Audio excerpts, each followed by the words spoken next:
এ waiter, এদিকে এসো, এই অর্ডারটা নিয়ে যাও। রোহিত, একটু ভালোভাবে কথা বল। যাকে তুই ওয়েটার বলছিস সে আমার husband. What the hell Payel, তুমি একটা ওয়েটারের ওয়াইফ আর সেটা তুমি আমাকে বলোনি? পায়েল, তুই এটা ভাবিস তো যদি আমরা জানতে পারি তোর হাজবেন্ড একজন ওয়েটার তাহলে তোর সাথে ফ্রেন্ডশিপ নষ্ট করে দেবো? হ্যালো, কেমন আছেন আপনারা? তোমার ওয়াইফের থেকে তো ভালোই আছি, তোমার ওয়াইফের থেকে তো বেটারই আছি। কোনো ব্যাপার না, আমি আশা করবো আপনাদের সিচুয়েশনটা আরও ভালো হোক। আরে না না, সেসবের কোনো প্রয়োজন নেই। ইনফ্যাক্ট আমি তো এটা চাই যে তোমরা তোমাদের এই নিরাশা ভরা জীবন থেকে বেরিয়ে আসো। আন্ডারস্টুড? আচ্ছা বলুন, আপনারা কি খাবেন? না, আমাদের কিছু চাই না জামাইবাবু, না তোমার ওয়েটারওয়ালা সার্ভিস, না তোমার আদুরে বউয়ের ফ্রেন্ডশিপ। বুঝেছো? রোহিত, তুমি একটা কাজ করো, তাড়াতাড়ি করে একটা ক্যাব বুক করো আর তারপর কোনো একটা 5 স্টার হোটেলে গিয়ে আমরা লাঞ্চ করে নেবো। রাইট রিয়া, আমার তো এখানে সাফোকেশন হচ্ছে। এখানে তো কোনো ক্যাবই অ্যাভেলেবেল নেই। কোনো ব্যাপার না, যতক্ষণ ক্যাব না আসছে আমি কিছু খাবার বানিয়ে আনছি।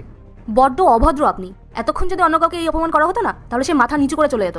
আপনি এই ক্যাফে সামান্য একজন ওয়েটার, কোনো মালিক না, তাই নিজের যোগ্যতাটা ভুলবেন না। আচ্ছা ঠিক আছে, কোনো ব্যাপার না। আপনারা যখন ক্যাব পাচ্ছেন না তাহলে আপনারা একটা কাজ করুন, আপনারা আমাদের গাড়িতে করে চলে যান। কি? আপনাদেরও গাড়ি আছে? তার মানে মনে হয় ভালোই স্যালারি পান আপনি। আরে রিয়া, মনে হয় 1-2 লাখ টাকাতে থার্ড হ্যান্ড বা ফোর্থ হ্যান্ড কোনো গাড়ি কিনেছে। পায়েল, যাও ছেড়ে দিয়ে শোনো দেখে। দেখো পায়েল, এমনিতেও তো আমাদের তোমার সাথে যাওয়ার কোনো ইচ্ছা নেই, কিন্তু তোমার এই ওয়েটার হাজবেন্ডের কাছে কি গাড়ি আছে সেটা দেখার খুব ইচ্ছা আছে। চলো যাওয়া যাক। আরে কোথায় গাড়ি? বেসমেন্ট থেকে বার করে আনছে তো, তাই একটু টাইম লাগছে। চলে আসবে এখনই। এই তো এসে গেছে।